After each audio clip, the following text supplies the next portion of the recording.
Welcome to Meet the Press Now. I'm Kristen Welker at NBC election headquarters in New York as we gear up for a potentially election-defining moment with just 56 days to go. The stage is now set, and we're getting our first look at it just hours from the start of the first presidential debate between Vice President Harris and former President Trump in Philadelphia. The Harris campaign has been hunkered down for days now, preparing for tonight with intensive prep sessions and mock debates complete with a stage and TV lighting, working on strategies to get under Mr. Trump's skin.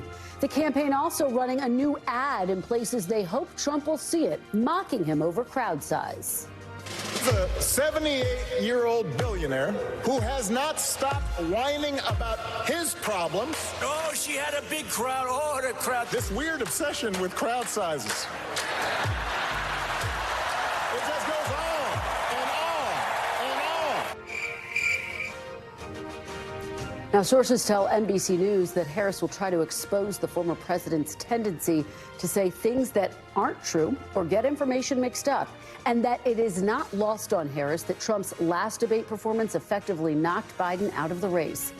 Meanwhile, former President Trump telling NBC's Garrett Haake in a phone call earlier today, quote, "You don't know what to expect with Harris tonight. She's changed all of her policies over the years." Sources say the former president will try to force Harris to own her past positions on progressive issues. Ahead of the debate, voters also weighing in, telling NBC News their expectations for civility on the stage tonight are not very high.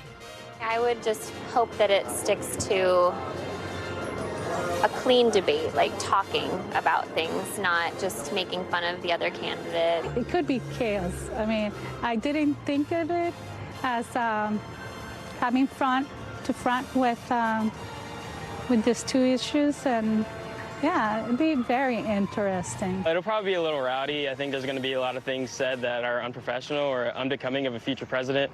But I mean, this is where we are today, so what can you do? Now, it comes as a new poll shows nearly a third of registered voters say tonight's debate will help determine their vote in November. That number is even higher among key voting blocs for Harris, including 53% of black voters and 45% of Latino voters. For both campaigns, tonight could be one of the last major events in this race and the last chance to shake things up. And we have got every single angle covered this hour with top officials from both campaigns, a supersized panel of political insiders, and of course, our team of NBC reporters on the ground in the spin room and in key battlegrounds. And the great Steve Kornacki is on set with me to dive into the data. So let's start with our NBC team in the spin room. Garrett Haake covered the Trump campaign. Monica Alba is covering the Harris campaign. Garrett, I have to start with you. This extraordinary day of debate phone conversation that you had with former President Donald Trump. Very well done. Tell me what your key takeaways were. Well, Kristen, I think the former president is eager to get on the debate stage. After my conversation with him and some of his key advisors, I think he was kind of punting debate preparation until the last couple of days, which I'm told he really did dial in over the weekend, much longer and more focused sessions. And now I think he's eager to try to use what he's been preparing for on the debate stage itself. As you pointed out, he told me that he thinks one of the most challenging parts about debating Kamala Harris is this idea that she has changed her position on key issues and sort of what position are you responding to. But the way he and his campaign appear to have solved that problem, at least in their planning, is that they're going to try to use whatever they think the most liberal or the most out of the mainstream answer she has given on any particular question, on any particular policy, and suggest that that is in fact her true belief, her true policy, regardless of what she might say on the debate stage. Now, I say planning to do this because this is always the case with Donald Trump and his campaign. They have a plan, they have a structure, they put sort of guardrails in place to keep him on this mission. But what Donald Trump decides to do once those lights turn on the debate stage is up only to Donald Trump, and we'll see how he responds in real time. That is just going to be the critical question. And of course, one of the big X factors and one of the really fascinating aspects of tonight's debate is that it is Donald Trump who will suddenly be the candidate whose age and agility is in focus, given that he's about 20 years older than Vice President Kamala Harris. How is he planning to deal with that? How is the campaign dealing with that aspect of the debate, Garrett? Well, it's interesting because the way that the campaign prepares doesn't involve, standing at the podium for 90 minutes. It doesn't involve the kind of structure that the Harris team uses, for example. So I don't know that they've drilled this specifically, but I think what the Trump campaign would say is that this is someone who regularly holds rallies that go 90 minutes or 2 hours, regularly does interviews, and is fairly quick on his feet when it comes to how he approaches answers to tough questions. Now, that said, he's going to get more tough questions potentially from more directions tonight than I think he's used to getting of late. Most of his longer form interviews have been with friendlier outlets or with a podcast, for example. That might be a little bit of a slower burn than what he may get from Harris. Again, how Harris decides, the vice president decides to try to get under Trump's skin, nobody who interviews him is intentionally trying to get under his skin or upset him in a way that Kamala Harris is likely to try to do tonight. And I just don't know that that's something that they've explicitly gamed for. Well, that takes us perfectly to Monica Alba, who's been all over the reporting about how the vice president has been preparing and her strategy heading into tonight. So, Monica, what are your sources telling you about what her plan is, both to try to get under former President Trump's skin and also to convince voters that she is a candidate of change?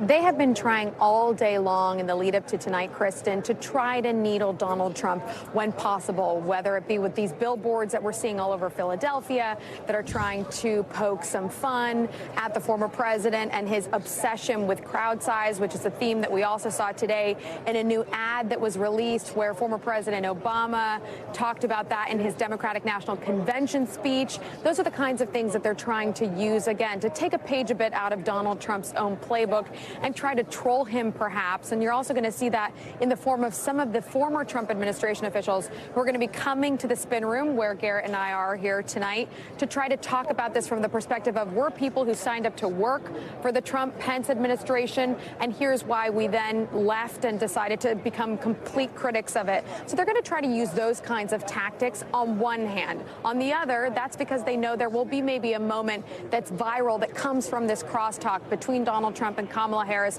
where there could be personal attacks, where there could be derogatory comments. But in terms of the larger substance, there is this big question here for the vice president and challenge that her advisors concede. Voters feel like they don't know her as well, even if she's been in the background, in the periphery over these last 3.5 years of the Biden-Harris administration. When it comes to certain issues and policies, they know that she's going to try to lay out her vision for that. So she's been working on getting all of those answers into 2-minute formats as well. But really what so many people are going to be curious about, Kristen, is this idea of how will these two people who have never met interact? What will that look like? How will it play out on stage? And of course, those unscripted moments, we've seen the former president go after people again in those personal ways. So the vice president is ready, has sort of had some pre-planned responses to that, I'm told. But how they play out in the moment is a completely different matter. So we'll be watching for all of that, of course. Well, it is just going to be fascinating, just to underscore that point, Monica, the fact that they've never met before. I also want to make another point, which is that this will be Donald Trump's 7th general election debate, which is just incredible if you think about it. And of course, we're going all the way back to 2016. This is going to be the first for Vice President Kamala Harris, although she's no stranger to the debate stage, Monica, right?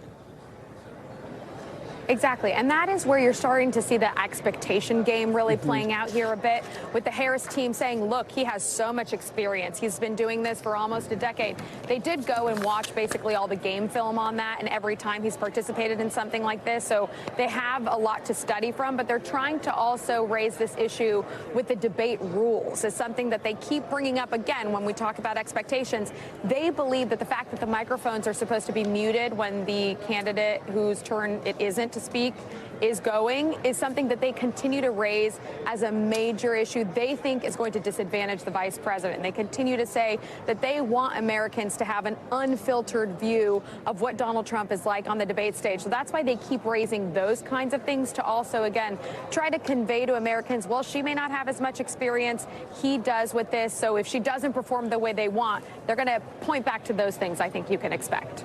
Well, fantastic reporting to start us off, Garrett and Monica. Monica, thank you so much. Joining me now from Michigan is NBC's Shaq Brewster, who's been talking to voters about what they are watching for tonight. So, Shaq, you are in Grand Rapids. Of course, this is a key swing county in a key swing state. I've been talking to Michigan officials who say, boy, it is going to be close in Michigan, as it is going to be in the rest of the country. What are these voters telling you about what they're going to be watching for tonight? Well, I'll tell you, a lot of people say they are planning to watch closely. A lot of people are just frankly excited about the prospect of seeing these candidates on stage together. And earlier today, I went to Ada, Michigan, which is in Kent County. And this is a town where, yes, it's a suburban area of Grand Rapids. It's wealthier than the general population, certainly more highly educated than your average American town. But it's an area where back in 2016, Donald Trump won by 14 percentage points. And in 2020, he only won by 2 percentage points. So you see that erosion happening. And I went there to see what people had to say about what they're expecting in tonight's debate. Listen to some of those conversations. When it was Biden and Trump, you were thinking of not voting at all. Not voting at all or going independent. And right now, with it being Harris and Trump, I'm leaning to voting, but still very much still deciding as to whom. I think it will be very important. Why is that?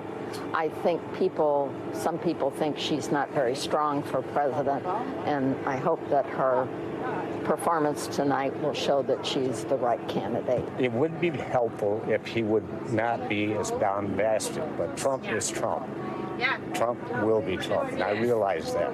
But I just realize also that we were in a far better place pre-COVID while Trump was in office than we have been since. And I want to get back to that. While plenty of people say they will be watching, not everyone will be tuning in. I spoke to one mom who said that she's not going to watch tonight, at least, because she says she has young children. And when I asked what that has to do with the debate, she said, I don't think it's something that they should be listening to. She's scared that it's going to be too crazy. It's almost a sign of our times that she's not comfortable enough having her kids watch a presidential debate.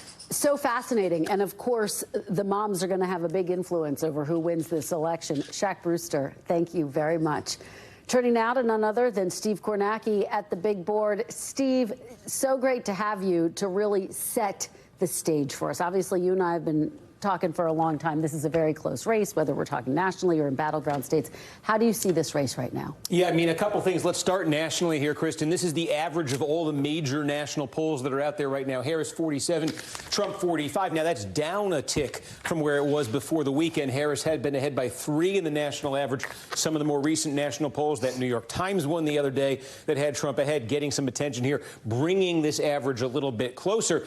And it also raises one of the questions, too. One of the big questions as we head towards Election Day. Remember that in 2016 and 2020, we saw a very big disconnect between the national popular vote and the Electoral College, where the presidency was actually decided. Trump winning in 2016 the Electoral College despite losing the popular vote, and then nearly doing it again in 2020 against Joe Biden. So the context for Trump trailing by 2 right now to Harris is, if that dynamic persists, if Trump continues to have an advantage in the Electoral College, then being down 2 in the popular vote is not a bad place for him at all. If it's changed, this could be more significant, the Democrats being ahead in the national popular vote. But look at those states right now. Here's our polling average in the 7 core battleground states right now. And you do see some Trump red. You see some Harris blue here. You see a tie. But mainly what you see, razor-thin margins, 1.5, as we say, a tie. 1/2 of 1 percentage point. Just very, very much on a knife's edge here. Draw your attention to this one, though. Wisconsin, Harris with a little bit better than a 4-point lead on average here right now. And that's the other question we have that's sort of a holdover from 16 and 20, and that is the question of the polling miss. No state in 2020 where the polls more off than they were in Wisconsin. Biden was ahead well into the double digits in some polls in Wisconsin weeks before the election. It ended up being less than 1 point, Joe Biden's margin of victory there. Michigan, you see another blue state from 2020. Polling was off to a pretty big degree there as well in 2020. Why is it? Again, these polling misses that we've seen, they've not been popping up in every state to the same degree. They've been more pronounced in the northern swing states, the states with larger populations of blue-collar white voters without 4-year degrees. And essentially voters from that demographic who support Trump were underestimated in states like Wisconsin in 16 and 20. Are they being underestimated again? We really won't know till Election Day, but I think that's the question to ask when you start seeing state-level polling, especially in those states. If that happens again, these numbers end up meaning something very different than they look like. If that issue has been fixed in polling and is not a problem anymore, then these numbers are very encouraging for Democrats. And again, we won't know till election night, so it's just a reminder. I think when you see these polls, take them with a grain of salt. And then, Kristen, as you say, heading into tonight, just some of the more immediate numbers, I think, on the stage that are interesting. This one here from that New York Times poll, asking voters to make up your mind. Do you need to know more about a candidate? Far more, 3-to-1 margin say that about Kamala Harris than Donald Trump. And that might be a good thing for Harris from her perspective, because here is a matter where she'd like to change public opinion about her. And it's the change versus status quo question. Same poll here, a majority of voters in this poll say they view Harris as more of the same. She is the vice president in an unpopular administration. Trump, the former president, 53% outright majority saying he represents major change. So Harris, we see the opportunity there with all those voters wanting to know more about her. Maybe a way of measuring if she's been successful is, does this number change for her at all? Yeah, Stephen, it's so fascinating because all those numbers that you just laid out really give each candidate a roadmap of what they need to do if they want to be successful tonight, and that change issue right there at the top of the list. Steve Kornacki, thank you so much. Really appreciate it. We've got much more special debate coverage straight ahead. Up next, I'll speak to a top official from the Harris campaign as the vice president prepares to make her case on the big stage in what could be her most crucial test since entering the race. And you can, of course, stream tonight's main event and watch all of our pre- and post-debate analysis right here on NBC News Now. Stay with us. You're watching a very special edition of Meet the Press Now.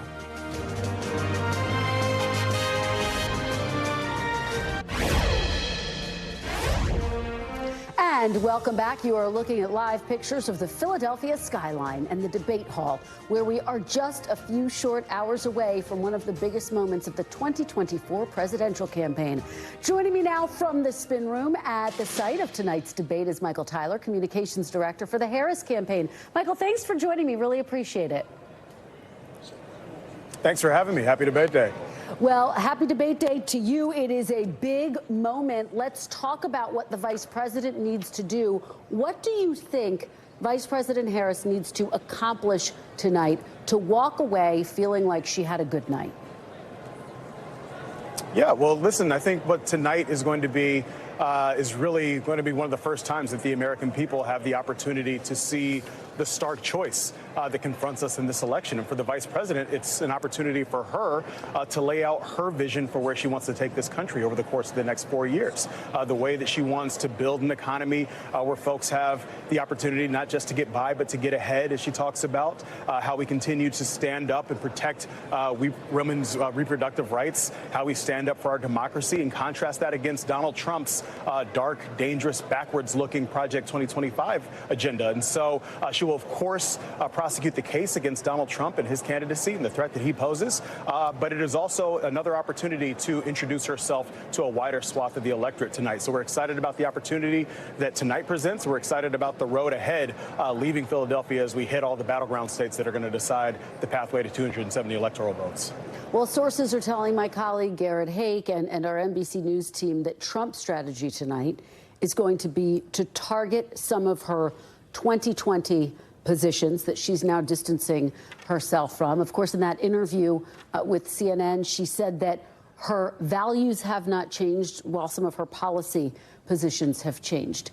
What is the strategy tonight? Does she need to more clearly explain how she got from point A to point B on some of these critical issues?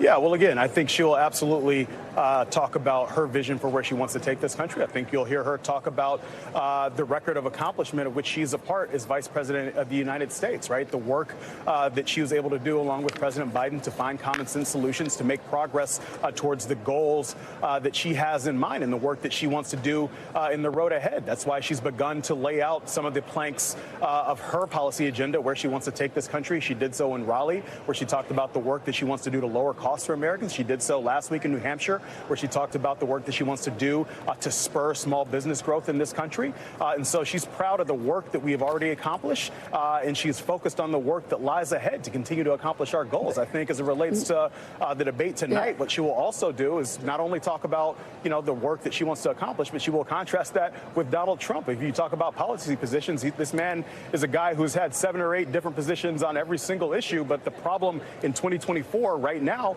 for the American people is that he has settled on the most extreme version of all of those positions on every issue that matters, whether it's abortion and the national ban that he wants to enact, or the economy and the tax cuts that he wants to give to the ultra-rich. The American people are going to have a very stark choice in this election. But, Michael, just to be very clear about Vice President Harris's record, look, you have nearly a third of voters saying they need to know more about her. So just to the original question, does she need to get more specific about these policy changes that we've seen from her? Is it about specificity tonight? Yeah, listen, I think what tonight will be about is, again, the vice president clearly articulating her vision for where she wants to take this country. We'll talk about the issues, whether it be health care. She'll talk about the work that she was able to accomplish as vice president, capping the cost of insulin at $35, capping out-of-pocket prescription drug costs for seniors at $2,000, building upon the Affordable Care Act, the work that she wants to do moving ahead, whether it is about all of the issues, right? She's not going to shy away from the record of accomplishment that she owns as vice president, but she's also equally going to articulate where we go from here, right? How do we continue to improve people's lives? And of course, contrast that against our opponent, who on every single issue is not offering solutions, is not offering anything that the American people will actually want. What he is offering is a fundamental threat to our pocketbooks and to our way of life. Michael, let me play you something that Senator Bernie Sanders said to me this weekend on Meet the Press. Take a look.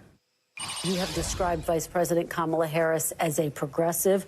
She has previously supported Medicare for all. Now she does not. She's previously supported a ban on fracking. Now she does not. These, Senator, are ideas that you have campaigned on. Do you think that she is abandoning her progressive ideals? No, I don't think she's abandoning her ideals. I think she's trying to be pragmatic and doing what she thinks is right in order to win the election. What is your reaction to that? And you've, of course, seen the Trump campaign pounce on those comments to say it's an indication she could change back if you elect her. Yeah, listen, I mean, my reaction to those comments are that the vice president is actually focused, as Senator Sanders said, on pragmatic solutions that actually improve people's lives.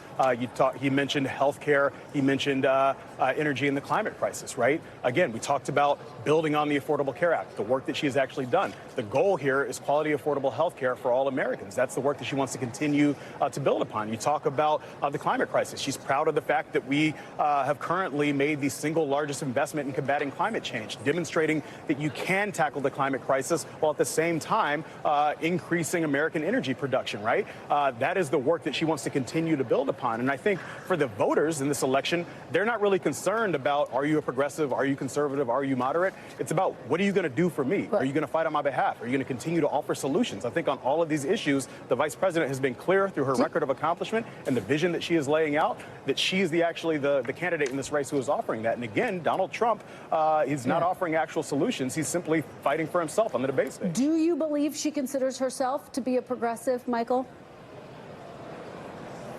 I think the vice president considers herself to be a fighter on behalf of the American people. I don't think she's concerned with labels whatsoever. I think she's actually concerned with solving the problems that confront working and middle-class families across this country. That's what she's articulated on this campaign, and that's exactly what she'll do when she's elected president of the United States. One of the big questions, I think, that continues to loom over her campaign is, how would a Harris administration look different than a Biden administration? Now, she has rolled out some policy proposals, for example, obviously calling for a lower tax rate on some taxes than President Biden on the capital gains tax for top income earners.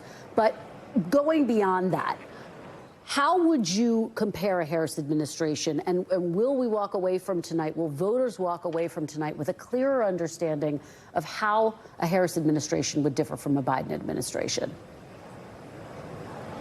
Yeah, listen, I touched on a little of this earlier, but again, I think she's proud of the record of accomplishment from this administration. I think what you have seen her begin to unveil is where she wants to take this country, right? She understands that many Americans are looking for a new way forward as it relates to the economy, right? That's why the first planks of her economic agenda were about how we continue to lower costs, right?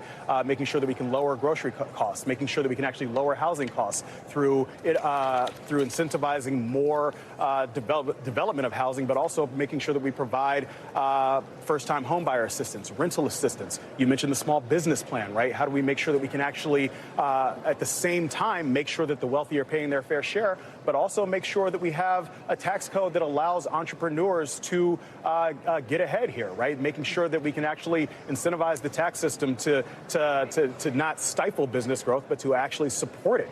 Making sure that, again, the $5,000 startup deduction, we increase that to $50,000, given that it takes about $40,000 on average to start a new business. You're going to continue to see her lay out her vision for where she actually wants to take this country. I think that does stand in contrast to Donald Trump, who is not offering any new ideas. You look at what's in his economic agenda for Project 2025. It is simply a return to the tax cuts for the ultra-wealthy, return to the giveaways for powerful corporations. You have people like Moody's saying that, you know, his economic policies would be another inflation bomb. You have economists saying that it would likely spur another recession in 2025. I think the economic contrast on where they want to take this country is becoming clearer and clearer by the day. All right, Michael Tyler, I know it's a long day and night. Thank you for making some time for us.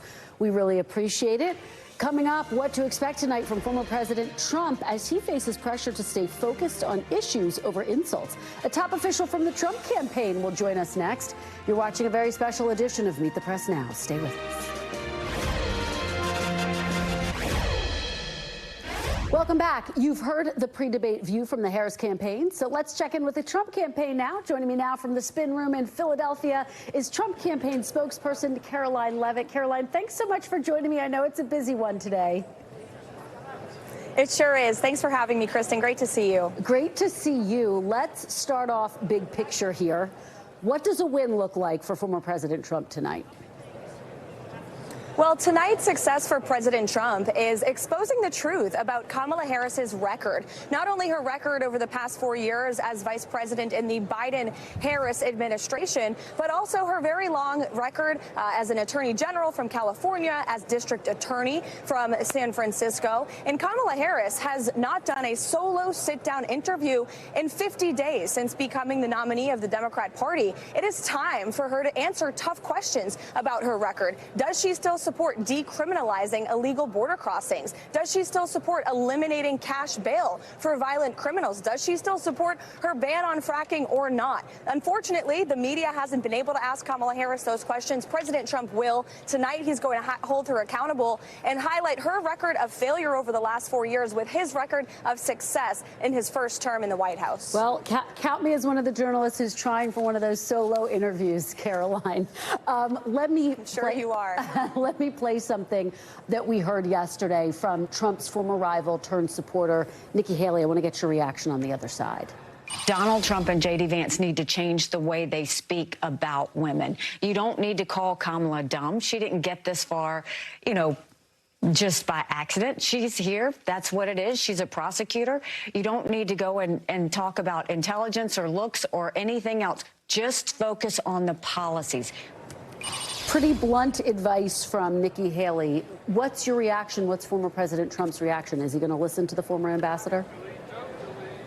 Well, I think it's fair to call into question Kamala Harris's competence based on her policies and the policies that she has implemented over the past 4 years alongside Joe Biden that have actually made life in this country for women and for all Americans more expensive, less affordable, and less safe. Kamala Harris has overseen an immigration crisis that the likes of which this country has never seen. We've had more than 11 million illegal people come into this country. Many of them, unfortunately, have turned out to be murderers and rapists who have taken the lives of women in this country. Rachel Morin, Lake and Riley, those women should still be with us today if we had a secure border. And President Trump knows those women. He has taken the time to get to know them and their families. Kamala Harris has never said their names. And so, yes, on the debate stage tonight, you're going to hear President Trump talk about how he's going to uplift women and all Americans in this country with his positive vision, with his vision to bring down the cost of living, of child care, of housing, and inflation, which wasn't a problem for women or for any Americans in his first term in the White House. We should note that while border crossings did reach a high during the Biden administration, they are now back to a 5-year low. But let me get back to kind of the crux of the question and the concern raised by Nikki Haley, which is that she's saying when Donald Trump says things about Kamala Harris's intelligence, about her looks, that basically he runs the risk of alienating all women and those critical moderate women, those undecided women, those suburban women who he's going to need to win over if he wants to win the White House. Is he going to shift his rhetoric tonight in that regard, given the fact that Kamala Harris has a double-digit lead over Trump when it comes to women voters? Well, President Trump tonight is going to hold Kamala Harris accountable the same way he holds any opponent accountable. And frankly, I think it's demeaning to Kamala Harris to try and lessen the standard on that debate stage for her simply because she's a woman. She needs to be asked tough questions about her record and, yes, her competence and whether she is fit to serve as commander-in-chief of our military and the leader of the free world. Because guess what? Based on her record over the last 4 years, she has proven that she does not deserve that promotion. She deserves to be elected out of office. The policies that she supported are not very intelligent or wise for our country. Allowing an invasion, illegal immigration invasion, supporting billion-dollar boondoggle bills that have created the worst inflation crisis in a generation, and even worse than that, as revealed yesterday by CNN, Kamala Harris has expressed support for the decriminalization of all drugs. That is an insanely stupid policy that would do damage to American communities and increase the fentanyl epidemic, which is already the leading cause of death in this country. So it's fair to question her competence, but President Trump tonight is going to focus on her record and on her failed leadership over the last 4 years. Well, and just to be very clear, invasion is a very specific term. Immigration experts have said it's not invasion. Of course, there are people who cross the border illegally. But let me just get back to this idea, because again, what she's saying is what you're saying. Focus on the policy. And what I'm asking is he going to do that and leave some of those personal attacks aside? And I've been talking to a lot of his allies who say, look, if he goes on the debate stage and frankly says what you're saying, which is let's focus on the policies, let's focus on her record, that would be a strong performance. But if he veers into the personal attacks, that's going to backfire against him tonight. Well, I've answered the question now 3 times. Yes, he is going to focus on the policy, and I've laid out the policies. And another thing he's going to ask Kamala Harris is if she has all these brand new solutions, which aren't her solutions, by the way. We found out that she actually copy and pasted the new solutions on her website from Joe Biden's campaign website, proving that she's just as responsible for all of the policy failures over the last 4 years as Joe Biden is. But if Kamala Harris wants to fix the affordability crisis, the housing market, if she really wants to lower costs for families, why doesn't she go back to the White House with Joe Biden and implement policies and sign executive orders that will do it right now? Or ask Joe Biden to sign those executive orders. As vice president, does she not have enough power and enough leadership ability to be able to change the trajectory of the country? She is the incumbent vice president, and Kamala is trying to run as the candidate of change, the candidate of the future. She is neither of those things. She is in the White House right now. She is responsible for the problems the American people are facing right now, and only President Trump will bring true change to this country. And voters view him as that way, as evidenced by the New York Times Siena latest polling. Karoline, let me ask you about something that we've heard from your campaign. This is in regards to Haitian migrants in Ohio. Despite posts from J.D. Vance and others associated with the campaign, the Springfield Police Department tells NBC News they have no information to support the claim that migrants have, as some in the campaign have said, stolen and eaten pets. The mayor of Springfield just came out and basically reiterated the same, saying that the claims of pets being taken or eaten cannot be verified at all. Do you have any evidence to back up these claims, or are you willing to abandon that talking point and should others? Residents at a town meeting, a city meeting in Springfield, Ohio, expressed their concern about seeing Haitian illegal migrants in their community eating ducks out of a pond. And it's crazy to say that on television, but those are the words of these residents, of these American citizens who went to their local meeting to express support to their leaders in their state. And the truth is, the reality is that there has been more than 20,000 Haitian migrants who have been in Springfield, Ohio since Kamala Harris was named the border czar and since she has been vice president of the United States. And what we are seeing take place in this country is an unsustainable crisis of illegal immigration that has been allowed to occur. And you mentioned earlier, and I didn't interrupt you to say, but you said that border crossings are at the lowest level in 5 years. There has been nearly 20 million illegal people that have entered this country. It is unsustainable. Is Kamala Harris going to shut down the border? No, she isn't. She supports open borders. She has her entire career.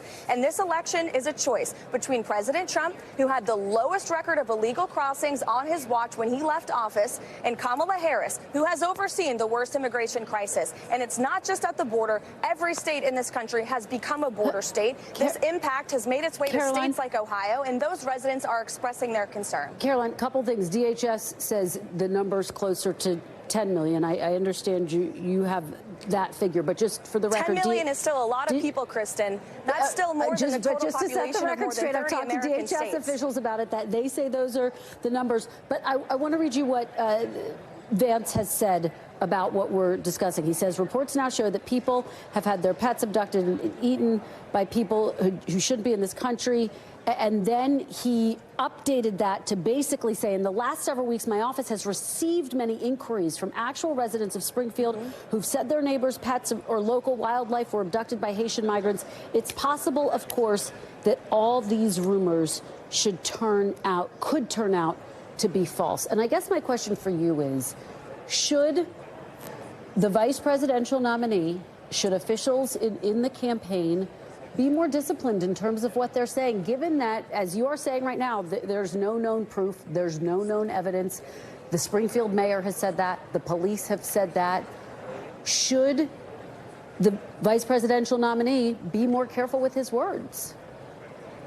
Do you know what I think should happen? I think the media in this country, and I think local reporters and national reporters should flee to Springfield, Ohio, to investigate these reports that are not coming from our campaign. We didn't manufacture this. This was brought to the attention of us by residents in Ohio who are expressing their concern with the immigration crisis that has been allowed to take place on Kamala Harris's watch. And there have been many reports about this that the media has disregarded that have turned out to be true, and the media should do their jobs and go see if they are true or not. But what we know is this is what residents are telling us, and those residents deserve a voice about how grave of an impact this immigration crisis has had on their community in Ohio, which is very, very far away from the southern border, as you know. And I will just say, reporters who have looked into this have been told by the local police there's no evidence, and now the mayor is coming out and saying the same thing, and even J.D. Vance himself saying this could all be false. They should ask the residents. They should ask the residents. All right. Karoline Leavitt, I know it's a very busy day for you. Thank you so much for joining us. Really appreciate it.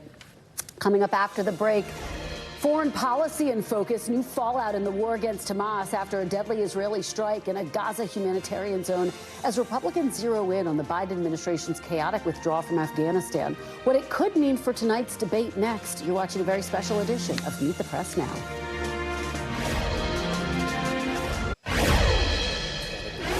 Welcome back. On the debate stage tonight, both candidates could face questions about how they would handle the ongoing Israel-Hamas war, especially in the wake of a deadly strike on a humanitarian zone in Gaza today, which the Hamas-run health ministry says killed at least 19 people. You can see that image of the massive crater left behind in the middle of a crowded tent camp. Israel says it targeted senior Hamas militants operating a command and control center inside that designated humanitarian area. Joining me now is NBC News Chief Washington Correspondent and Chief Foreign Affairs Correspondent Andrea Mitchell. Andrea, thanks so much for being here. You know, this is obviously going to be the first face-off between these two candidates tonight, the first time they will have met in person. We haven't seen a huge focus on foreign policy yet, but tonight there could be. What will you be watching for? Well, first of all, the moderators could bring the issue up, especially because Donald Trump, as he has in the past against women candidates, has been describing Harris as weak, the suggestion that she could not be tough with adversaries, as he claims he could be. Of course, her response to that could be that she argues that he's played up to Vladimir Putin, to Kim Jong-un, to all of these dictators, and so turn it back against him. He could use today's ceremony in the rotunda at the Capitol, the congressional medals presented to the family members of 13 service members of those who died at Abu Ghraib during the disastrous withdrawal from Afghanistan.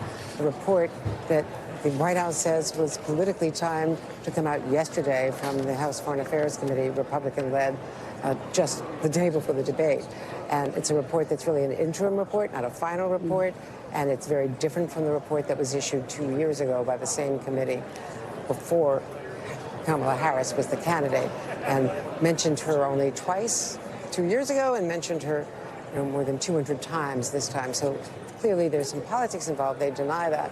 But that was a bad time for, one of the worst for the Biden administration. Yet the response can be that Donald Trump signed the deal, which was binding the U.S. to that withdrawal when he dealt with the Taliban, so that Joe Biden inherited it. Of course, the State Department arguably did mess up on the way the withdrawal was conducted. So that's the counter-argument. But they could get into that. I think that the big issues, as you know, are going to be the economy, immigration, abortion from the Harris side. But there is going to be a foreign policy component, most likely. There will at least be one or more questions asked by the moderators. And you can see the sparring that will go on as he tries to define Kamala Harris as too weak to be commander-in-chief. And she probably says he's not serious enough and too tight with Vladimir Putin. Also, of course, the Gaza war, which you mentioned, another horrific hit overnight, the hostage families and record numbers of protesters in Israel. Netanyahu standing firm, the Hamas leader Sinwar standing firm, no deal in sight. Huge disappointment. And also the death of an American in the West Bank, which arguably was the responsibility of the Israeli army. And the U.S., just Tony Blinken, the Secretary of State, said today in London that has to be investigated. Andrea, very quickly, we only have about 30 seconds left, but you have moderated debates, you have covered debates throughout the years. Set the stage. What is at stake tonight, Andrea? Well, obviously, this is the most important debate. You saw what happened when Joe Biden went up against Donald Trump and failed. And everything changed 70-some days ago. So this is a huge test. And she's a smart prosecutor, but the balancing act is how hard to go, and will he be disciplined? And, how disciplined and how restrained will he be? You've heard Nikki Haley and other advisors say that Donald Trump should not attack her, as J.D. Vance and also has, should not be attacking women on their appearance, their intelligence, or anything else, that they should talk about the issues. Will he do that? And that, of course, it could be disastrous for him if he goes after her as a woman, because the women's vote is all important. It's the big X factor tonight. One of them, Andrea. We will all be watching. Andrea, thank you so much from Philadelphia. Really appreciate it. And joining me now for more on what to watch for tonight is my incredible supersized panel. Jay Johnson, former Secretary of Homeland Security in the Obama administration. Simone Sanders Townsend, former chief spokesperson for Vice President Harris and co-host of The Weekend on MSNBC. Mark Short, former chief of staff to Vice President Mike Pence and an NBC News contributor. And Garrett Ventry, former senior advisor to Congresswoman Elise Stefanik and Senator Chuck Grassley and founder of GRV Strategies. Wow, what a panel. I'm just going to not talk and let you guys talk. Mr. Secretary, you outrank everyone. So why don't you start us off? What are you going to be watching for tonight? Well, I think the reality is that Kamala Harris and Donald Trump tonight are going to be judged by two entirely different standards, because that's just the way it is with Donald Trump. Everything she could say over the course of 90 minutes could be fact-based, could be factually accurate, and he could tell a false statement. He could lie 25 times, and there'll be a lot of people who will argue it was a draw. And what I find fascinating, they've never met before. But if you're Kamala Harris, at this point, you probably feel like you know Donald Trump because he's been on the national stage for so long. In many respects, he's very predictable. If you poke him a certain way, you're going to get a certain reaction. And I suspect that she's worked hard to anticipate every one of those reactions. Mark, let me have you respond to that. Is the secretary right? They may not have met before, but Donald Trump maxed out to her campaign before. I mean, I think the reality in this case is that for Harris, there's a lot more to gain, a lot more to lose. I think Donald Trump is such a known brand after so many years on the national stage that there's more upside for her and more downside for her, and I don't see his numbers moving as much. But, you know, Kristen, I look at it as a unique moment where I think you have two quasi-incumbents who are both running away from their own records.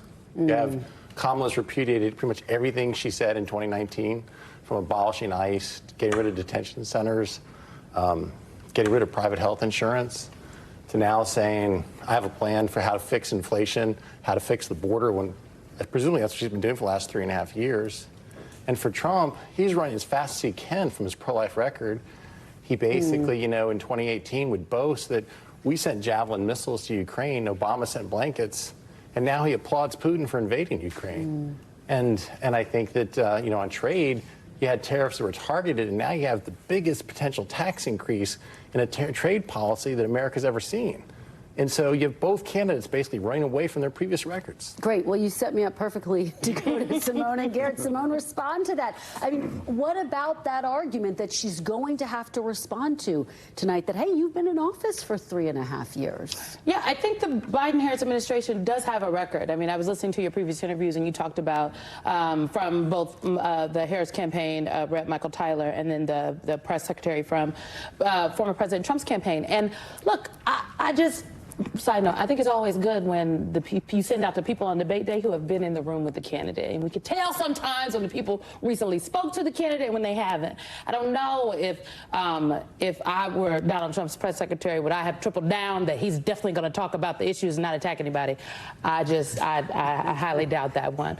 But when it comes to her record, I think it's one thing about what she said on the campaign trail in 2019. Many of those policies, frankly, I would agree were not good policies to lean into in a presidential election. It's just, you do things we often talk about to win a primary, and then you get to a general election, it's like, well, wait a second.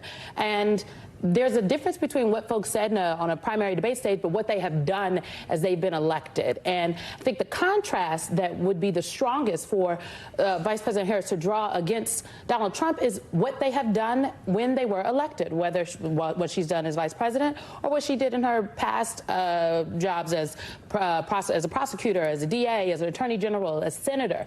And when you look at the record of what she has done, I mean, she can give whatever answer she wants about fracking in 2019, but when push came to shove in that first year in the administration, she did vote to extend the leases. I was on the Hill that day with her as many times that I was when she went to go and vote. So that is really the record. But Donald Trump will try to make this about the things that she has said previously. And if she gets flustered or if is asked and answered by the moderators multiple times, and then that last answer is like okay, that last answer might be the one that people see the next day. And so you have to think about all of these answers in a debate through the lens of the clips. Garrett, two questions now for you. Respond to Simone, who says she's skeptical that Trump is going to stay on the issues, and then Mark, who says he's running away from his record in some ways too, particularly when you think about the issue of abortion, which is going to be a big one. Yeah, I mean, I think President Trump, there's a very real possibility he could attack Vice President Harris personally, right? And I think a lot of his advisors and supporters would appreciate if he didn't that, because they think if he focused on the policy, the two issues, whether it's NPR polling, New York Times polling, CNN polling, the economy, inflation, the border, those tend to be the big issues that voters are deciding on. And he typically has a lead on that. Obviously, when Joe Biden was running, and now against Vice President Harris, he has a lead on that as well. So I think if he focuses on that, what he did, his economy versus that economy, his border versus their border, I think that's a good night for him. The second thing, I mean, Mark's right. He's obviously, run to the middle. Mark might argue to the left, on abortion. And that is, I mean, listen, this is what candidates do. They see polling. It's, the 6-week abortion ban, 15-week abortion ban, even Fox News polling. It's a -10, -11 issue. And so that's not surprising. They're just like Vice President Harris is running away from the fracking comments on ICE, comments on cashless bail. And so I think what it's going to come down to here, this is going to be a very close race. No one thinks anyone here is winning by 5-10 points. You're going to see polls 1 point here, 2 points here. It's going to come down to a New York Times had a very interesting stat, and then I'll turn it back over to you, is right now voters think President Trump is closer to the middle than Harris is. They also see him as the change candidate. Whoever I think occupies that lane going into the election is going to win the election. Secretary Johnson, I mean, it's so true. The issue of being the change candidate could really hold the key to this election. And in some ways, if you look at the polling, and I assume the Harris campaign is, they're saying, okay, that's our directive tonight. We need to make the case that she's going to be. How does she do that, though?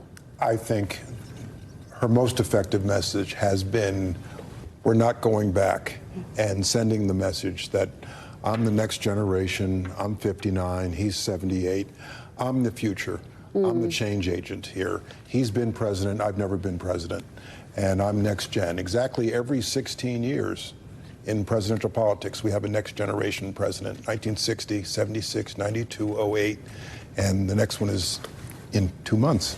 Simone, she has not leaned into the historic nature of her candidacy. We are told, is going to try to bait Trump tonight. He could try to bait her in the other direction. I mean, do you think that there is a risk there for her? No, look, the vice president has oftentimes, frankly, been the first in many of the things that she's done. The first woman or the first woman of color, when she was elected to the United States Senate, she was only the second black woman to serve in the Senate in about 30 years, which is an insane statistic. So she has experience in running and winning an election. And talking about the issues and doing that as being the first. I frankly think that the Trump campaign, maybe not the campaign, Donald Trump himself would love nothing more than for the vice president to stand on the stage tonight and say, elect me because you can make history. And that, in my opinion, plays right into the playbook. Look, the culture wars are the playbook for parts of the Republican Party apparatus right now, but it's also, I think, a distraction. And if you stand on a stage and have that conversation, then the voters then get mired down in something that has nothing to do with who is more fit to sit in the Oval Office. And we only have a couple of seconds left. Garrett, final thoughts for you. Do you think that we are going to see the Donald Trump in June or Donald Trump of 2016? I think you're going to see the Donald Trump in June. I think he understands it's high stakes. I think this comes down to this is going to be the biggest challenge, probably the only time they're going to be on the stage together. So I think he understands that. He's got to talk about policy. Mark, it's just extraordinary. It's their first time meeting ever. It is extraordinary because, of course, he wasn't there for the inauguration. But Mike Pence was, by the way. But, I think at the end of the day, if it is, as Garrett said initially, if it's on the policy, it benefits Trump. If it's on personality, it benefits Harris. All right, guys. Thank you. So incredible to have you all here. Jay, Simone, Mark, and Garrett. Really appreciate it. I'm back tomorrow with more Meet the Press Now, but don't go anywhere. Special coverage of the first Harris-Trump presidential debate continues with Hallie Jackson right now. Thanks for watching. Stay updated about breaking news and top stories on the NBC News app or follow us on social media.